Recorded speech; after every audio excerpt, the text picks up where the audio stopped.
Alright, so probably last lecture of this chapter, example 6.12. Two sound waves having wavelengths 81 centimeter and 82.5 centimeter produce 8 beats per second. तो हमें given data में दिया हुआ है lambda 1 equal to 81 centimeter, which you can convert into meter, of course. 81 into 10 power minus 2 meter, so that is 10 power minus 2 meter. Similarly, lambda 2 is given to you 82.5 centimeter, which is 82.5 into 10 power minus 2 meter. I am sorry for the interruption in between. Yeah. So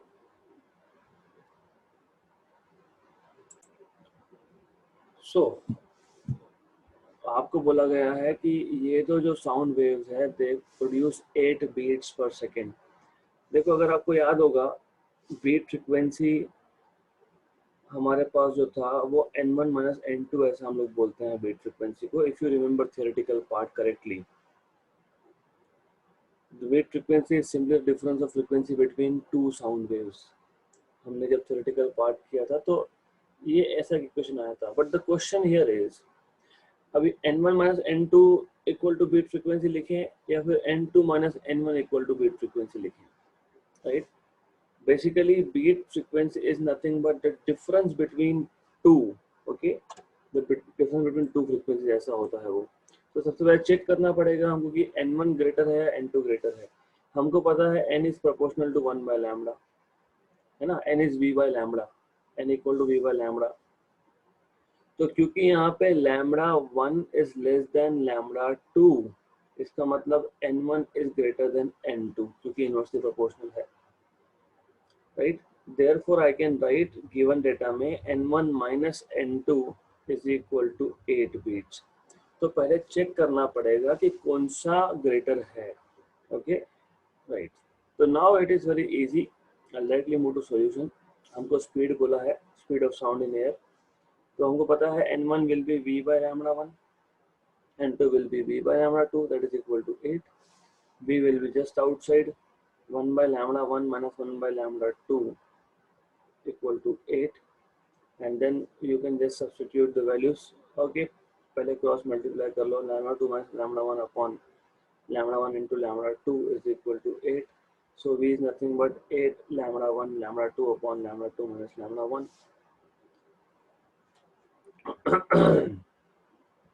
Now we can substitute the values.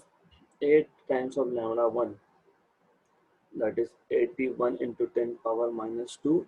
Lambda 2 is 82.5 into 10 power minus 2 upon lambda 2 is 82.5 into 10 power minus 2 minus 81 into 10 power minus 2. So you have to solve this. 8 into 81 into 82.5 into 10 power minus 4 आ जाएगा ये, और this is going to be 1.5 into 10 power minus 2 आ जाएगा ये, right. So you just have to substitute, solve these values and find out correct answer. तो ये solve करना पड़ेगा. If you can do this way is fine. अगर यहाँ पे directly lambda 1 की वैल्यू और लैम्बडा 2 की वैल्यू सब्स्टिट्यूट करके इजी लगता है तो that is also fine, right. तो what you can do is सीधा यहाँ पे लैम्बडा 1 लैम्बडा 2 की वैल्यू डालो और सॉल्व करो, वो भी that is also fine. Ultimately your answer will be 356.4 meter per second. So easy था. Important is कि बीट फ्रीक्वेंसी क्या होता है, difference between frequencies of two interfering waves. तो बेसिकली आपको सिर्फ चेक करना है कि n1 ग्रेटर है या n2 ग्रेटर है. Next example. Two tuning forks having frequency 320 and 340 hertz are sounded together. वापस से वही है. To produce sound waves, the velocity of sound in air is 3 to 6.4 meter per second. Find the difference in wavelength of this wave. ये easy है. दो frequency दिया है आपको और आपको सिर्फ डिफरेंस ही पूछा है, तो it is not really difficult. सिर्फ वापस से बात वही है कि यू हैव टू चेक कि वेवलेंथ किसका ज़्यादा होगा। What we know is n is proportional to 1 by lambda, मतलब lambda is proportional to 1 by n। जिसका फ्रीक्वेंसी कम उसका वेवलेंथ ज़्यादा। फ्रीक्वेंसी कम किसका है? फर्स्ट का, क्योंकि फर्स्ट फ्रीक्वेंसी आपको दिया हुआ है 320 हर्ट्ज, दूसरा आपको दिया हुआ है 340 हर्ट्ज। ओके, तो we can say lambda 1 is greater than lambda 2, मतलब डायरेक्टली लैम्बडा 1 माइनस लैम्बडा 2 निकालना है हमको। And we know that lambda is what? v by n, so v by n1 minus v by n2, v outside, okay, 1 by n1 minus 1 by n2, this is 326.4, this is 1 by n1 value आपको पता है 320 minus 1 by 340, so you can just solve this easily। कैसे? 326 minus 0.4 upon 10 common निकाले मैंने denominator में से, this is how I do it. तो 1 by 32 बचेगा, 1 by 34 बचेगा। फ्रैक्शन अच्छे से पता होंगे तो 1 by 32 पता होगा अगर आपको, तो यू कैन डू इट। अगर नहीं पता तो डजंट मैटर, क्रॉस मल्टीप्लाई करो, सॉल्व करो अपॉन 10, तो ये आ जाएगा 34 minus 32 upon 32 into 34। Solve this. Solve करने के बाद आपको वेवलेंथ का डिफरेंस मिलना चाहिए 0.06 मीटर। इजी था, नथिंग डिफिकल्ट हियर, वही है just like the last one we solved, easy question था काफी। Now we are moving to exercise questions, unsolved problems। The amplitude of a wave is represented by, so what you have been given is simple, y is equal to 0.2 sine of 4 pi, ये important है, 4 pi important है, t upon 0.08 minus x upon 0.8 in SI units। We are supposed to find three things: A, wavelength, B, frequency, and C, amplitude। तीन चीजें find करनी है आपको, बहुत easy है। You just have to do what, आपको दिया है y is equal to 0.2 sine of 4 pi, 4 pi को लिखो 2 into 2 pi, t upon 0.08 minus x by 0.8, then you can just put this extra 2 inside, sine of 2 pi 2 t upon 0.08 minus 2x upon 0.8, then further simplifying। क्यों कर रहा हूँ ऐसा? क्योंकि हम लोगों को स्टैंडर्ड इक्वेशन पता है सिंपल हार्मोनिक प्रोग्रेसिव वेव का, travelling along positive direction, right? So let us comparing with, we know that हमें ये इक्वेशन पता होना ही चाहिए, y is equal to a sin of 2 pi t by capital T minus x by lambda। तो अगर आपने कंपेयर कर लिया एक बार तो then it is easy thing, so you directly have a amplitude as, therefore amplitude a is 0.2 metre. Direct compare कर लिया आपने इक्वेशन 1 and 2 को। Then you know time period is 0.04 and frequency is nothing but 1 upon time period, so 1 upon 0.04 मतलब 100 by 4 that is 25, ये 100 by 4 आता है, 25 hertz का frequency हो गया, तो आपको फ्रीक्वेंसी मिल गया। आपको सिर्फ वेवलेंथ चाहिए, इजी है, wavelength is very simple, directly compare करोगे तो lambda is equal to 0.4 metre, खत्म। So you have amplitude, you have frequency, you have wavelength।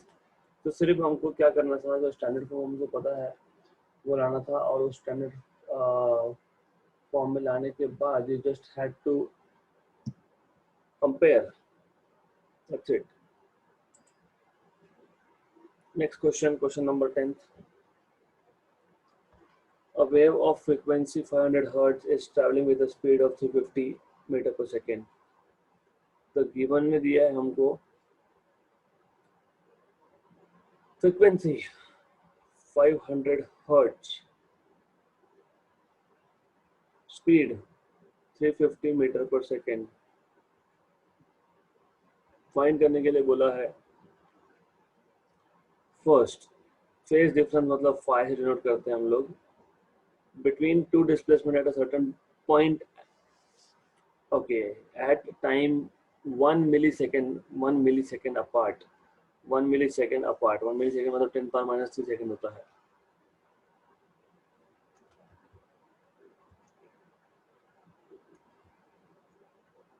So this is nothing but 10 power minus 3 seconds. Right. दूसरा क्या पूछा है? What will be the smallest distance between 2 points which are 45 degree out of phase? Delta x at phi is equal to 45 degree. That is pi by 4 radian. Question बहुत simple है, provided आपके basics clear होने चाहिए. What is the phase difference? What is the phase difference for 2 points which are 1 millisecond apart? Okay, I should note down formulas for you here because otherwise you will not be able to solve this. एक ही formula लगने वाला है, phase difference phi, that is 2 pi by lambda into path difference delta x, या सिर्फ x बोलो doesn't matter, तो delta phi भी लिख सकते हो, डजंट मैटर.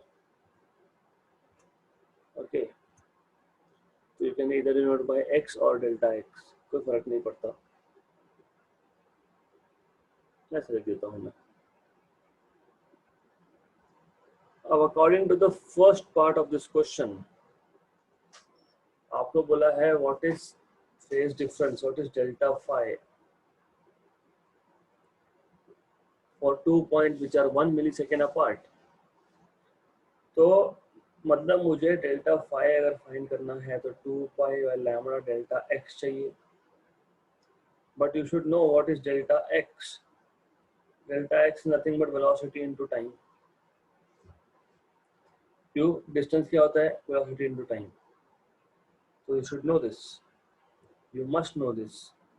और लैम्बडा भी पता होना चाहिए. लैम्बडा कैसे फाइंड करते हैं हम लोग?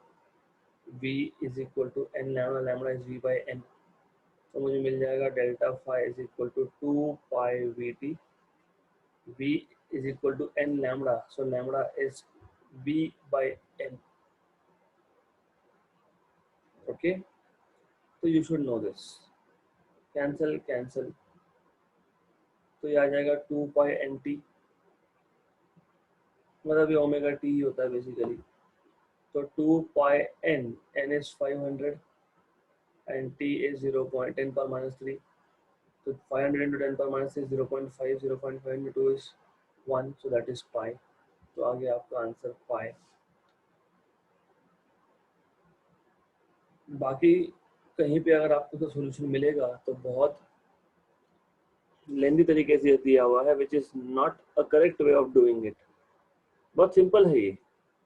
You just have to understand क्या पूछा है. Phase difference, what is phase difference? 2 pi by lambda into path difference. ये बेसिक फार्मूला आपको पता होना चाहिए. It was mentioned somewhere in your 11th syllabus और आगे के चैप्टर में लगने वाला है हमको. अब ये फेज डिफरेंस क्या होता है? I will tell you.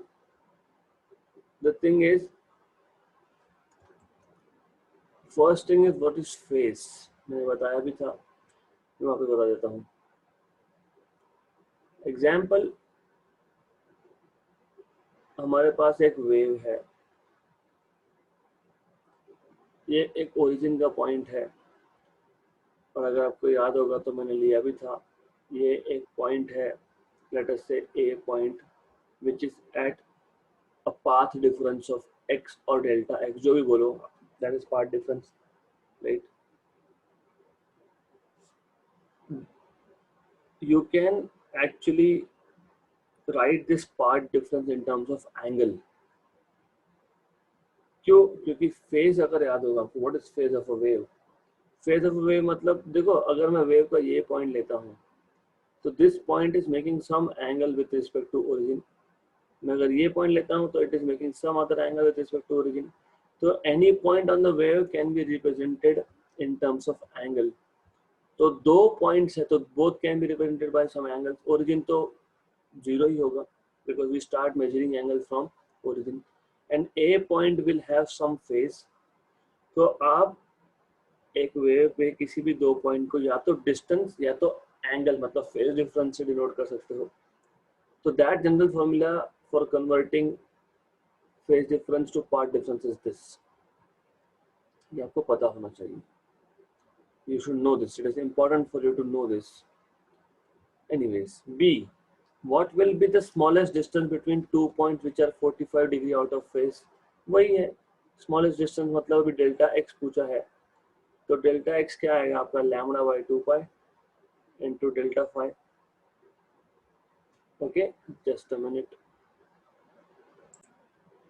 Okay, तो we have a ready formula here, lambda delta phi by 2 pi। Okay, so lambda हमने यहाँ पे कैलकुलेट नहीं किया था, अभी कर लेंगे। Lambda is v by n because v is equal to n lambda। Lambda is v by n, तो v by n। Good. 1 upon 2 pi, yes।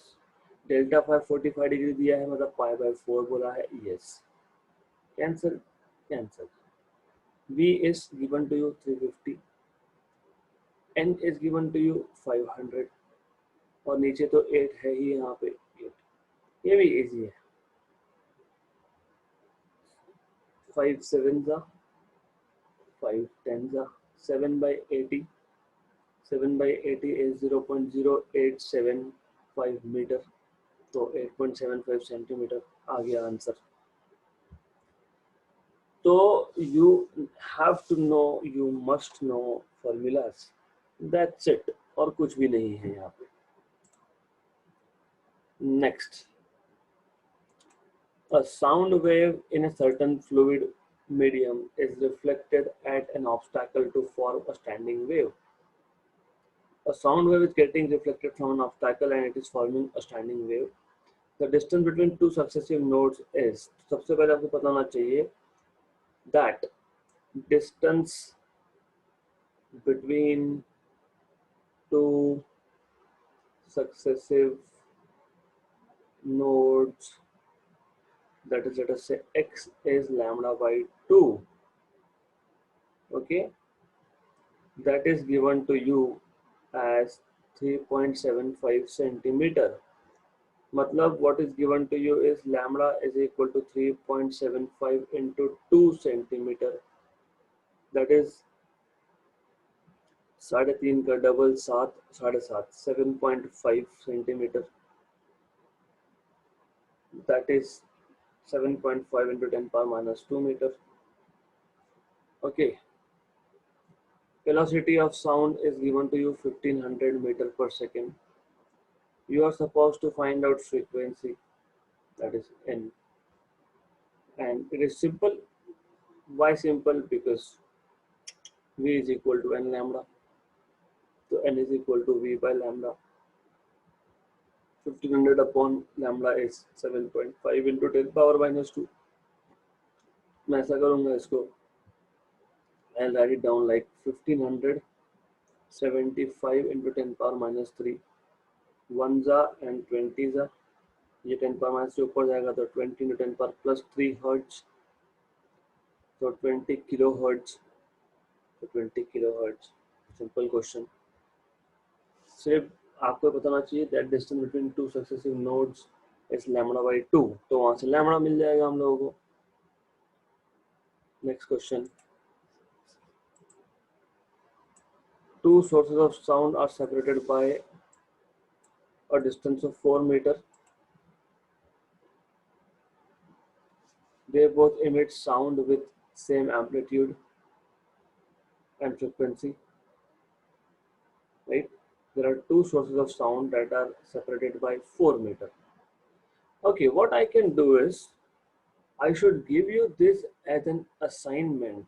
That is good because this question will at least make you think कि क्या करना है यहाँ पे. So take it as an assignment. नहीं आया तो ask me. It is simple question. 13th.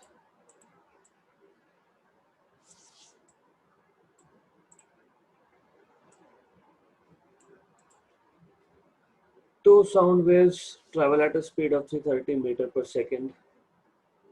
So given that V is 330 meter per second, if the frequencies are equal, are also identical and are equal, मतलब N1 equal to N2 equal to 540,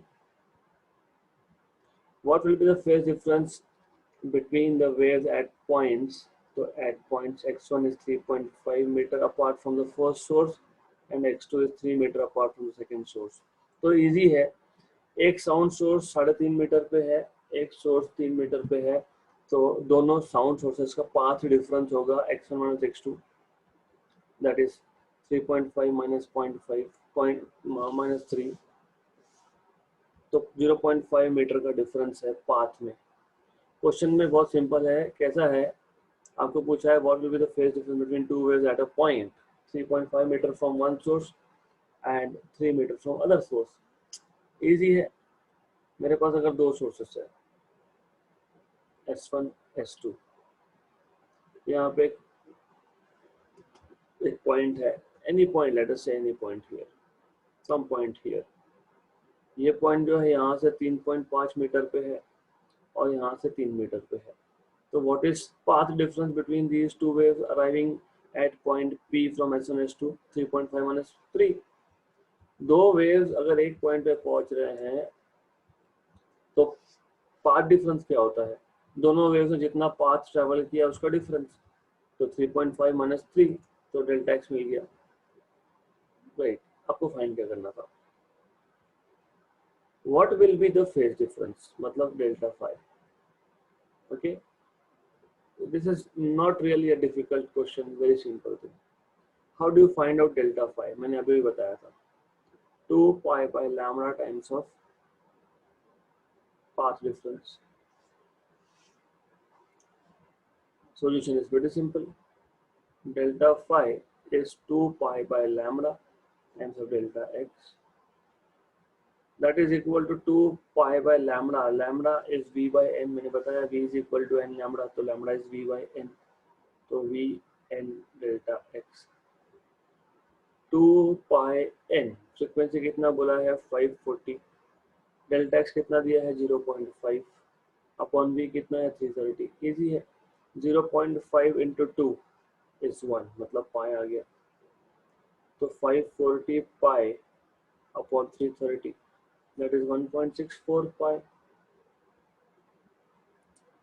तो मिल गया आपको delta phi.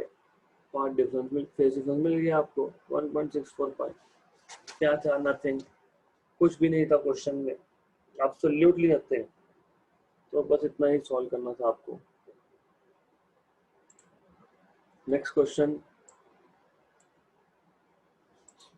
Two wires of the same material and same cross section.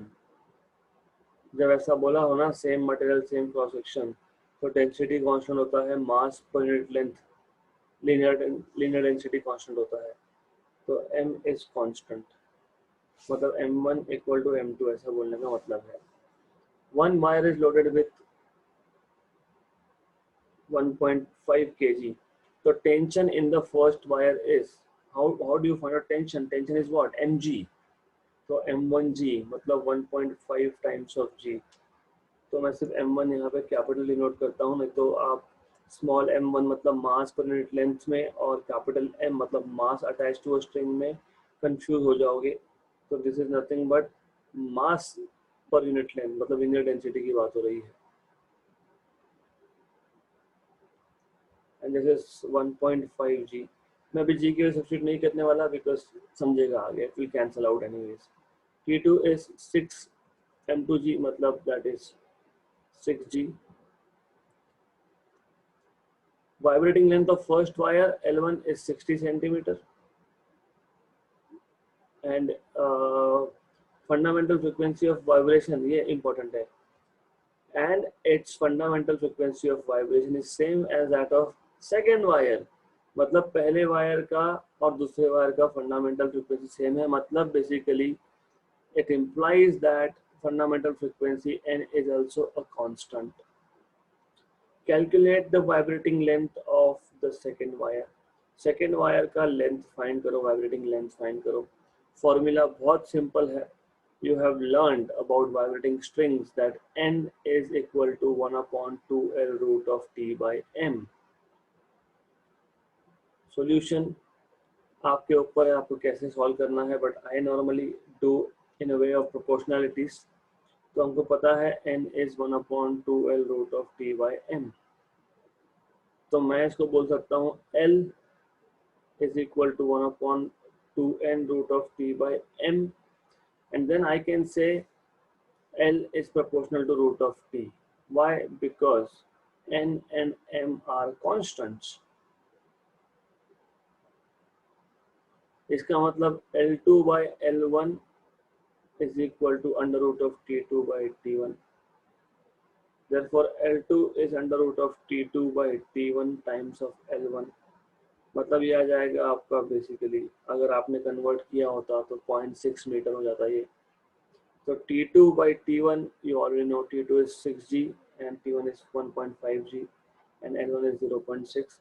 1 and 4 4 का root 2, 2 into 0.6 is 1.2 meters. So L2 is 1.2 meter, 1.2 meter. Right. So you see how fast the questions can be solved. Okay. Easy है, nothing.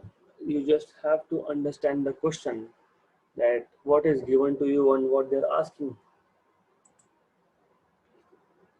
ये तो और भी simple है.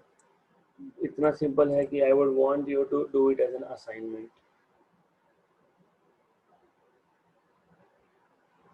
I'm not leaving a lot of questions for you as an assignment, but few questions I must, because you need to practice yourself also. 16th question. A standing wave, मतलब stationary wave, is produced in a tube open at both ends. The fundamental frequency is 300 Hz. What is the length of the tube? First of all, what you must know is, आपको दिया क्या है, n equal to 300 and v is equal to 340 meter per second.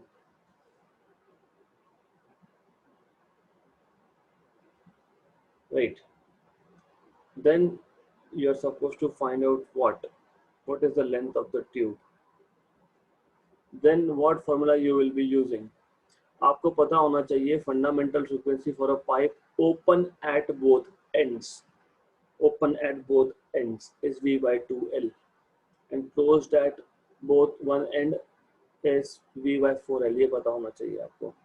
And if you know this, only then you can find out what is length of tube. So it is simple. L is equal to V by 2N. We have V 340. We have this 2 and 300, 600. 340 by 600 is little bigger than 0.5, तो 0.57 metre आ गया answer खत्म. तो fundamental frequency for a pipe open at both the ends is basically V by 2L. इतना बताना चाहिए. Next question. Find the fundamental first overtone, second overtone frequencies of a pipe open at both the ends of length 25 centimeter if the speed of sound in air is the given. Length of the tube is 25 centimeter. That is 25 into 10 power minus 2 meters. And V in air is 330 meter per second. And you're supposed to find out what? You're supposed to find out fundamental frequency n. दूसरा first overtone आपको पता होना चाहिए. In this case all the harmonics are present as overtones. आपको याद होगा for a pipe open at both the ends we have all the harmonics present n 2 n 3 n 4 n. तो second overtone आपके पास आएगा 3 n है. Easy, right? Very simple thing. What formula we will be using? देखो आधा तो मैंने लिख दिया आपको. I shouldn't be writing 2 and 3 and here because you have to actually know कि कहाँ पे क्या फाइंड करना है, और कर दिया मैंने, तो that's okay. I just get rid of this. तो फंडामेंटल फ्रीक्वेंसी कैसे निकालोगे आप? First of all if you want you need to find fundamental frequency. मैंने अभी भी बताया था V by 2L because it is a pipe open at both the ends. ये पहला होगा. दूसरा आपको क्या करना है मैंने बताया, since all the harmonics are present, इसमें n के बाद 2n होता है, तो पहला ओवरटोन 2n है, दूसरा ओवरटोन 3n है. सिंपल है ये, extremely simple thing. So first n is equal to V by 2L. Do we know V? Yes, 330. Do we know L? Yes. अब इसको मैं इंटेंशनली ऐसे लिखूंगा 2 into 0.25 meter. Intentionally 25 centimeter मतलब 0.25 meter. Why intentionally? Because I like to do calculations in a simple way. कैसे? 2 into 0.25 is 0.5. 0.5 is 1 by 2. तो 330 upon 1 by 2 मतलब ये 2 ऊपर जाएगा.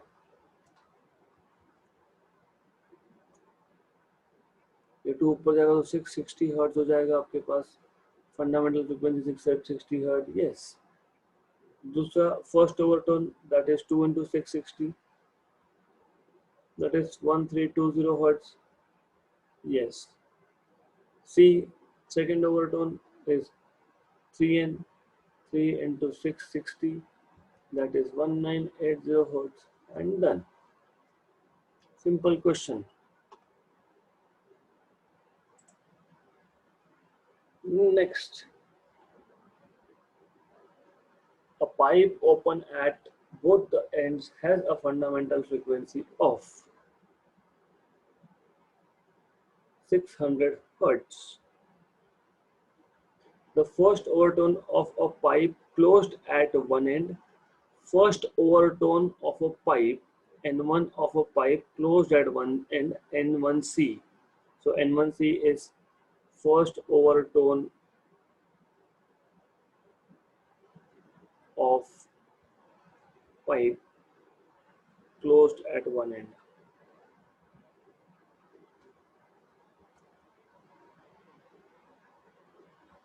Right? Has the same frequency as first overtone of the open pipe.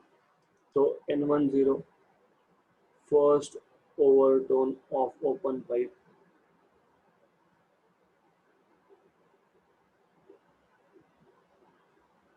इतना दिया है आपको और आपको पूछा है find A. How long are two pipes? How long is a pipe open at both ends and closed at both one end? Okay. How are we going to solve this? According to given condition, आपको बोला है N1C equal to N10, N10. मतलब first overtones of both the pipes are equal in value, right? और आपको बोला है a pipe open at both the ends has a fundamental frequency of. मतलब fundamental frequency आपको pipe open at both the ends का दिया है. What is given to you is this is NO, ये दिया है आपको.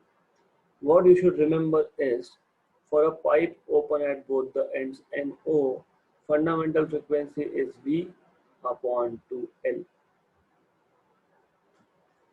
For pipe open at both ends, V by 2L is fundamental frequency. हमें लेंथ चाहिए था, मिल जाएगा यहाँ से. LO is equal to V upon 2 times of NO. अभी अगर आपको V की वैल्यू नहीं दी होती है तो 330 बाय डिफॉल्ट लेना होता है। By default v speed of sound in air is 330 upon 2 into 600. Okay, so that is nothing but 3 का फैक्टर आ गया, 11 जा 20 जा, राइट। बहुत इजी है सॉल्व करना। ये कैसे, 1/4 इज 0.25 इंटू 11, और ये 10 जो था, ये 10 बचा ना, नीचे नीचे 40 था, मैंने उसको 1/4 लिखा, तो वो 10 पावर ऊपर जाके -1 होगा, 10 पावर -1 होगा, राइट। तो पावर को एडजस्ट कर लो, 25 11 का नहीं पता कि हमको 275, तो 27.5 सेंटीमीटर या फिर 0.275 मीटर, दैट इज 27.5 सेंटीमीटर। आ गया लेंथ ऑफ ओपन पाइप। हम लोगों को फंडामेंटल फ्रीक्वेंसी दिया है of pipe open at both the ends, वहां से हमने लेंथ निकाल लिया, पहला पार्ट खत्म। दूसरे पार्ट में आपको निकालना है लेंथ ऑफ क्लोज पाइप, और गिवन कंडीशन क्या है, first overtone of both the pipes are equal. What is first overtone? What is first overtone of pipe closed at one end? 3 times of fundamental frequency. आपको याद होना चाहिए, for a pipe closed at one end only odd harmonics are present, तो 3 times of fundamental frequency. What is first overtone for a pipe open at both ends? 2 and 0, 2 times of fundamental frequency. Correct, right. तो इतना पता है अगर आपको, तो 3 times of what is fundamental frequency of pipe closed at one end? V/4 LC, right? And what is this? ये तो दिया ही है हमको, ये दिया है हमको, but if you want to make calculations little simple, है ना, N0 तो दिया ही है ना, NO दिया है 600 Hz, तो I can really put 600 Hz, or I can write down V/2L, क्योंकि fundamental frequency of open pipe V/2L0. Why I'm doing this? क्योंकि ये V कैंसिल करना था इसके लिए, ये भी कैंसिल हो गया, करेक्ट, राइट। तो मुझे चाहिए था LC, length of pipe close at one end, that is 3/4 times of LO, और LO मैंने फाइंड किया है 27.5, तो 3/4 ऑफ 27.5 सेंटीमीटर, दैट इज 20.625 सेंटीमीटर। मिल गया आपको answer. So this is an easy question but important one, क्योंकि आपको यहाँ पे एग्जैक्टली पता होना चाहिए how can we simplify our calculations. You must know this, पता होना ही चाहिए आप लोगों को। Okay, simple. 19th, a string 1 meter long is fixed at one end, the other end is moved up and down। एक स्ट्रिंग है, एक एंड पे फिक्स है, other and is moved up and down, ऐसा वो बोल रहे हैं आपको, something like this, with frequency 15 Hz. I am just removing the diagram for the time being. तो फ्रीक्वेंसी भी दिया है आपको, फंडामेंटल फ्रीक्वेंसी दिया है। Due to this a stationary wave with 4 complete loops gets produced on the string। 4 complete loop बने यहाँ पे, 4 कंप्लीट लूप, राइट। तो 4 कंप्लीट लूप कैसे बनेंगे, you should no.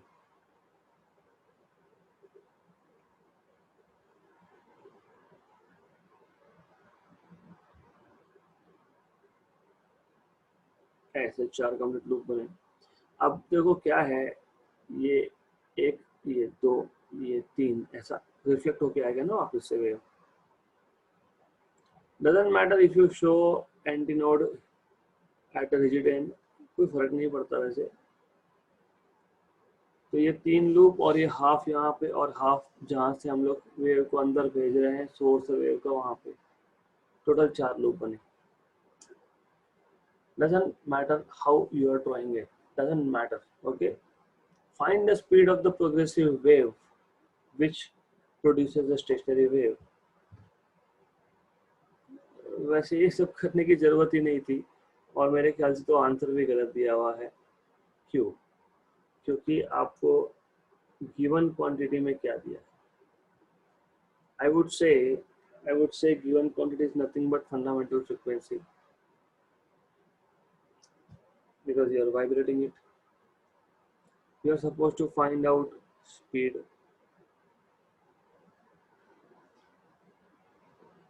You are also given length of the string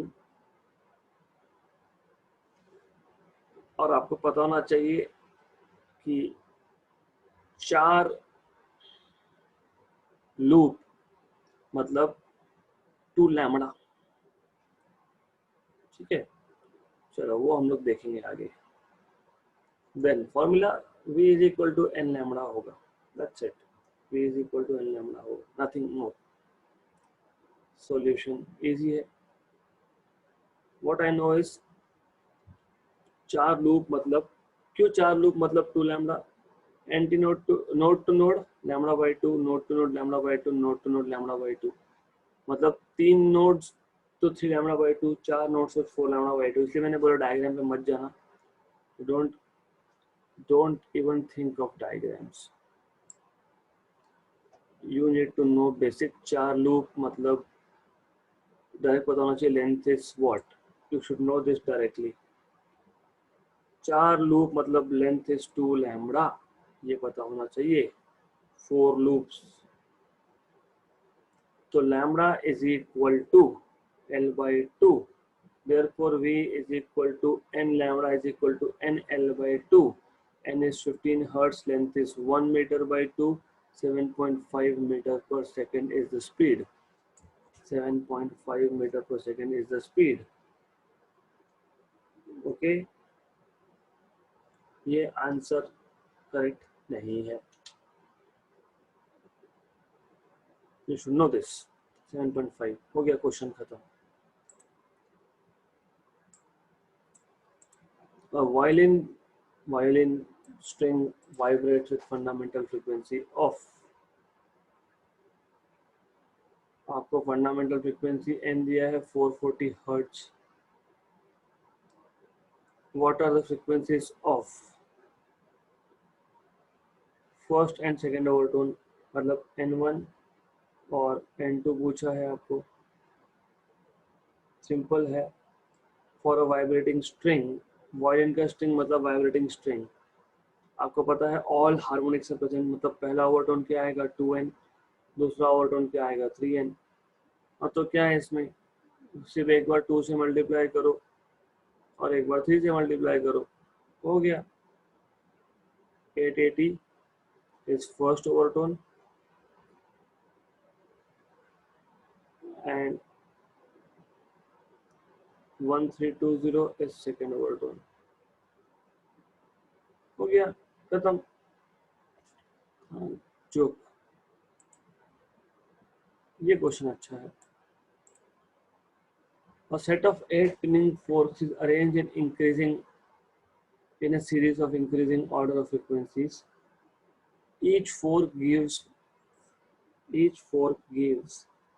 4 beats per second with the next one, and the frequency of last fork is twice that of first।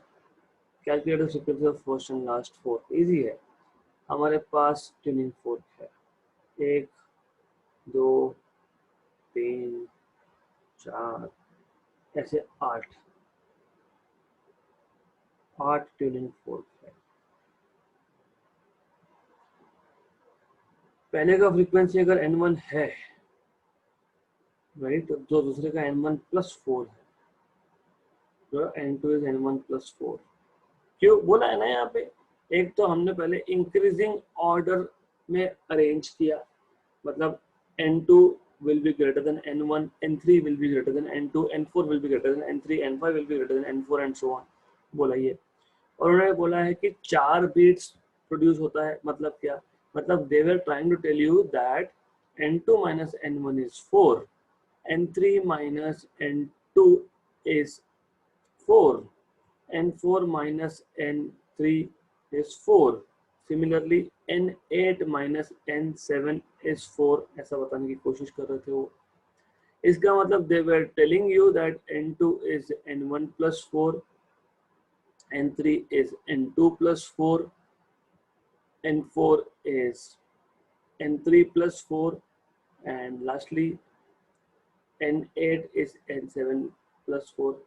मतलब they were trying to tell you one more thing, that is I can write n2 as n1 plus 1 into 4, and I can write down n3 as n2, but n2 is what, n2 is n1 plus 4, तो n1 plus 4 plus 4, क्योंकि n2 की जगह पे मैंने n1 plus 4 डाल दिया।